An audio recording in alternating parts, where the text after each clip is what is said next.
Hello everyone, I'm Anthropomantic Fiend, and I do horror-related things on the internet. So today I'm going to be doing, for the first time ever, a list of my top 10 horror movies from the past year. I don't think I did one of these for 2019, partly because I don't think I saw that many straight-up horror movies that year as I would have liked, and partly because I hadn't really been properly keeping track of what movies I had seen that year at that point, because I had only just started doing my channel and I hadn't been thinking about that for a while. Given that I've spent so much time at home watching movies just about every day, I've had time to watch a lot of movies that came out this year. Before I get into that list, I would like to give a few disclaimers. First of all, there are a few horror movies that I'm sure are great that I just have not gotten around to seeing yet. I tried to play catch up just a little bit, and I saw a few things in the past couple of weeks, but I still haven't seen the new Invisible Man, which I really wanted to see when it was in theaters. I'm gonna be seeing movies like The Call, The Platform, and 1BR as soon as I possibly can, and there are a ton of other horror movies that I'm sure that are great. The Mortuary Collection is another one that I just haven't gotten around to yet, although I would love to, and many of those would have likely made the list. This list is highly subjective. If this was a list of the objectively best made horror movies that I saw from 2020, it would be a very different list. And I'm sure some of my choices are probably gonna piss some people off, but this is just my very highly subjective personal favorites list. And now with the disclaimers out of the way, I would also like to give a few honorable mentions to some horror movies and horror adjacent movies that I liked but didn't quite make the list. The Lodge, which is topping a lot of people's lists, and I completely understand why. It's a very effective, bleak, beautifully atmospheric horror film, but it was so effective and so bleak and downtrodden and horrible that I doubt I will ever actually watch it again. It was not a fun experience. It gets its point across really quick. I don't think it has a huge amount of rewatch value. It's not one of those disturbing horror movies where there's a lot of things going on in the background. It gets its point across fast. It worked. It got to me. Probably never gonna watch it again. Then we have Host, which is also topping a lot of people's lists. It is probably the most timely and relevant horror movie to come out in 2020, literally being set in 2020 over a Zoom call. It was a really good movie. It didn't blow my mind or really personally connect with me in any way, but it was, given the circumstances, really well done, genuinely effective and creepy, and the fact that all of these actors were doing this more or less in real time and doing their own effects from their own houses was very impressive. Unknown Origins, this is a movie that Bing Grimm recommended to me. Really fun twist on murder mystery with this superhero theme to it. The reason this one didn't make the list is because I don't really see it as a horror movie. I know he has been talking about it as a horror fan and classing it as one of his favorite horror movies and recommending it to a lot of people, and I do highly recommend it. Very dark and creepy in places, and there is a serial killer aspect to it, but I see it more as a murder mystery than a horror film. So if you want a really good murder mystery that will also appeal to your inner comic book geek and superhero film geek, that is a excellent movie to check out. It is free to watch on Netflix. Letters to Satan Claus, which is a sci-fi original, really fun spin on tropes from Hallmark movies, which I've never watched, but I could still kind of see what they were getting at, with really fun, creepy, festive moments and very festive kill scenes. Probably won't be watching it much other than around December, but it was really fun and self-aware, and I had a great time throughout. Nobody Sleeps in the Woods Tonight. I believe this is best known for being the first ever Polish slasher movie. Beautifully shot. Some fun self-awareness to it, but it honestly felt like it was trying to be a meta slasher, but then just falling back on slasher tropes, and the ending didn't do a lot for me, and I didn't quite see the point of it. And finally, honorable mention to Hubie Halloween, which I know is not a horror movie, but it really does follow a horror format in terms of plot, and it has been listed as a horror comedy in some places. To be honest, most of the jokes didn't land for me, but I thought it was a cute movie and dripping with wonderful Halloween atmosphere. So with my honorable mentions out of the way, here is my actual list of my top 10 favorite horror movies of 2020. Coming in at number 10, we have The Craft Legacy. Please Don't Kill Me. It is very, very flawed as a film. A lot of times the way the witchcraft is done really doesn't make a lot of sense. The ending is okay, but it just kind of fizzles out and doesn't really pack any kind of punch. Lily's friends in the movie are painfully underdeveloped, but the feel of this movie really connected with me, and the characters, despite being really underdeveloped, connected with me. I felt like I could be friends with them. I felt like I could go to high school with these people. They felt like people I would hang out with and talk to. It just made me happy. Coming in at number 9, we have Vampires vs. the Bronx, more of a kids-oriented horror film featuring a clan of vampires that are starting to move into the Bronx and kill people there. Very much a metaphor for gentrification, as a lot of people have talked about already. There's this very, very explicit social commentary happening in the story that is very, very well done, but at the same time, it's just a really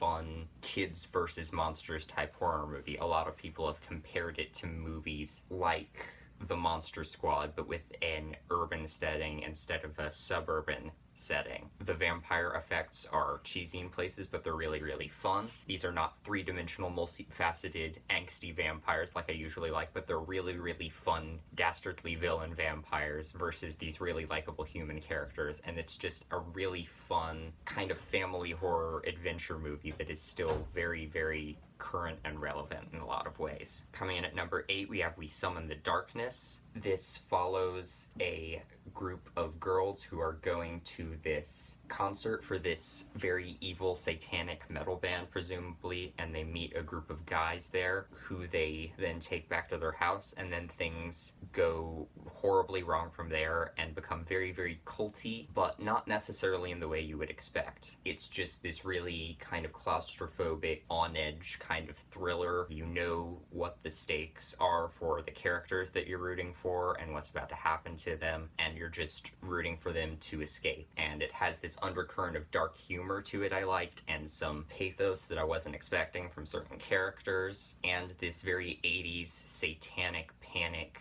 heavy metal vibe that gives it this very period feeling that I really enjoyed. I'm fascinated with that whole like satanic panic movement in general and a lot of 80s metal, but the whole commentary on religion that it's making is also very relevant still. Coming in at number 7, we have The Babysitter 2. I did really enjoy the first Babysitter movie, but this one just upped the ante and was as completely ridiculous as it wanted to be. It was a little too over the top for some people from what I can tell, but it was just a blast from beginning to end. There's literally a fight scene where they frame it as though it's a video game fight, and you can see like health bars for the two characters up in the corner, and it just does not care. It is as absurd as it wants to be while still having two very, very likable main characters with dark pasts that you really do care about. It's very over the top, but it also has just this great heart to it that I love. Coming in at number 6, we have His House. This is probably objectively the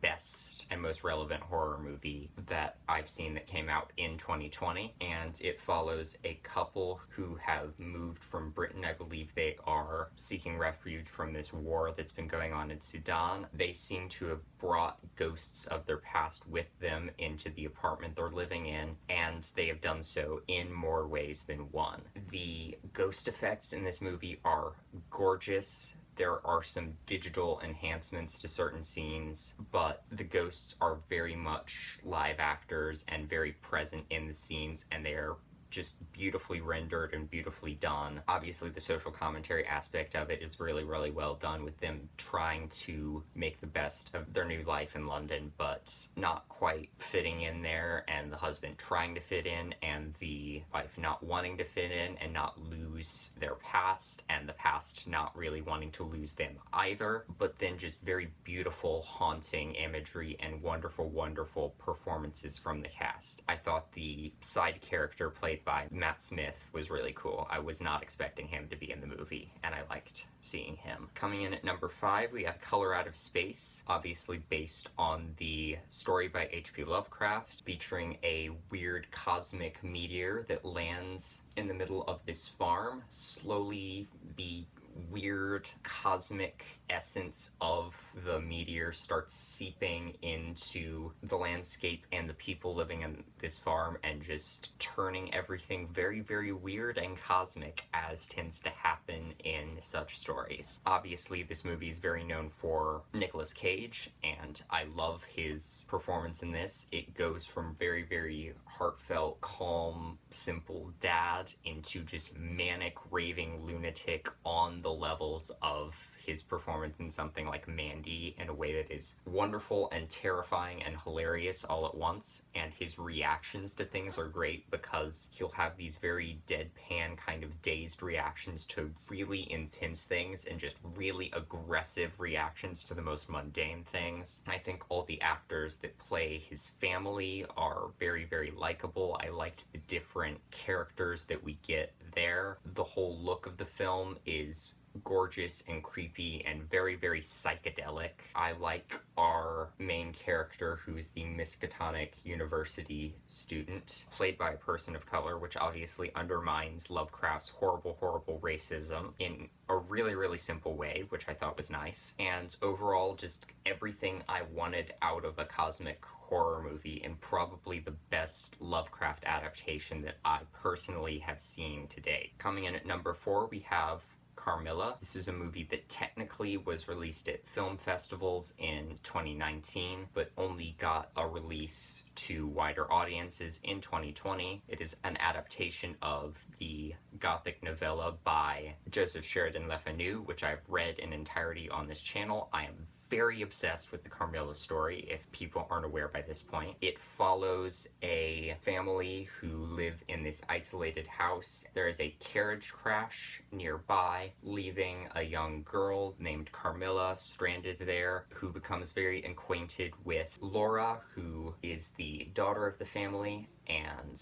may or may not be in this budding romantic relationship with each other, and Carmilla also may or may not be a vampire. This movie is very, very slow and atmospheric and dreamlike, and feels kind of serene throughout in an interesting way. It's a very quiet movie, but there's also these images of decay and insects and unexpected moments of gore that add this very nightmarish element to it. Rather than making Carmilla very explicitly a vampire in this, they kind of leave that very, very ambiguous as to who she even is at all. And they really make the villain of the movie Miss Fontaine, who is Laura's governess, and very, very strict and puritanical. Not at all like other versions of the La Fontaine character that I've seen in other things. She's very, very unlikable. It's very loose in terms of what it does with the format of the Carmilla story, but it leaves a lot of the essential elements and captures the ethereal, gothic feeling of the original story very, very well. The ending made me miserable, but there are very few endings to versions of Carmilla that do not make me miserable. Any version that does not end with Carmilla and Laura living happily ever after, which never happens except in one version, tends to make me miserable, but it's a very faithful, in-spirit, haunting, dark, period art house gothic version of Carmilla that probably would have topped this list if I had been able to spend more time with the movie and think about it more, but I only just saw it. Coming in at number 3, we have Gretel and Hansel. This is the one horror movie that came out this year that I actually got to see in theaters. This movie follows, obviously, the classic story of Hansel and Gretel, or in this case, Gretel and Hansel, who have to go into the woods to fend for themselves and wind up stumbling upon a house inhabited by a witch who probably eats people. But the way they do this, I think, is really, really beautiful. It really does focus on Gretel's point of view for the story. It's very, very atmospheric. It feels a lot like The Witch in some ways. It has this very beautiful, nightmarish period atmosphere, but at the same time it's very timeless, as a fairy tale should be. It doesn't fit in one specific time period, and the soundtrack is very 80s and synthy and gorgeous. The movie really seems to be about Gretel trying to navigate her own perspective on life between these very oppressive, perverse male figures that she's had to deal with in the outside world, and then this aggressive witch character that she's kind of been pulled onto the side of, who literally probably eats men for breakfast. She kind of has to navigate her own way in life between those two extremes, and I think that was done really well, and it's just a really, really aesthetically pleasing movie anyway. Coming in at number 2, we have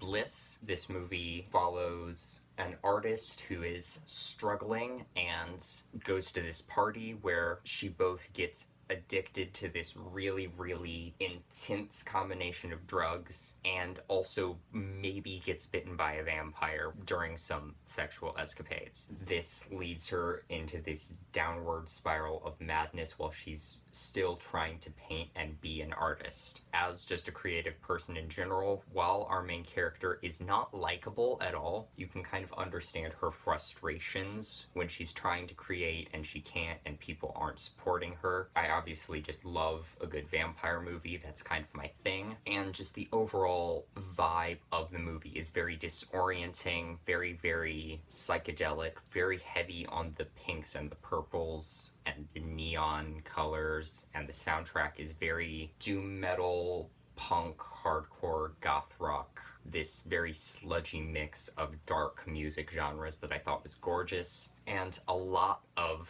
why this movie is so high on my list is aesthetic reasons, but it also just did connect with me as a creative person. It felt like it was appealing to people like me in particular. And then my number 1 horror movie of 2020 is Bit. Of course, it had to be a vampire movie. This movie follows a young trans teenage girl as she is moved into a new town. She gets bitten by the leader of this gang of vampires who have this very, very feminist outlook on life. They have a strict no men in this vampire coven rule because men can't handle that kind of power. Obviously, this movie has gotten a lot of attention predominantly because of the really good LGBTQ representation in it, which is part of why I liked it, but overall, it's just very, very well acted. The storytelling is really solid. There's a lot of nuance to both the story and the politics of the story. The gore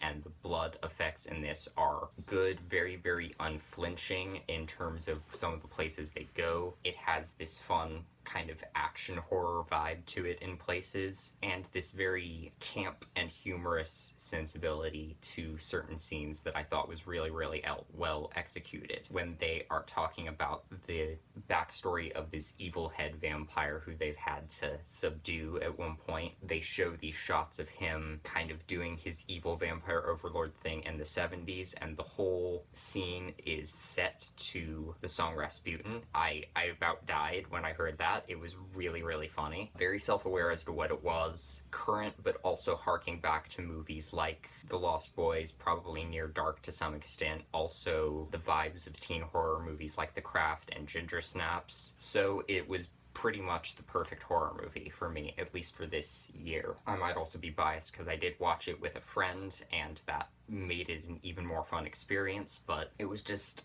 exactly the movie I wanted. As far as I know, this movie does not have a physical release yet. I really hope it does because it needs to be a part of my collection, but it is free to watch on Tubi right now, so if you have not seen it, go and watch it.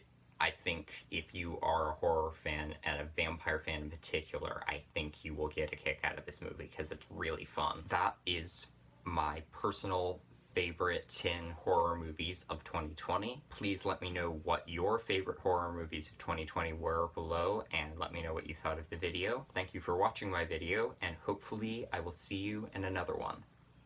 Bye!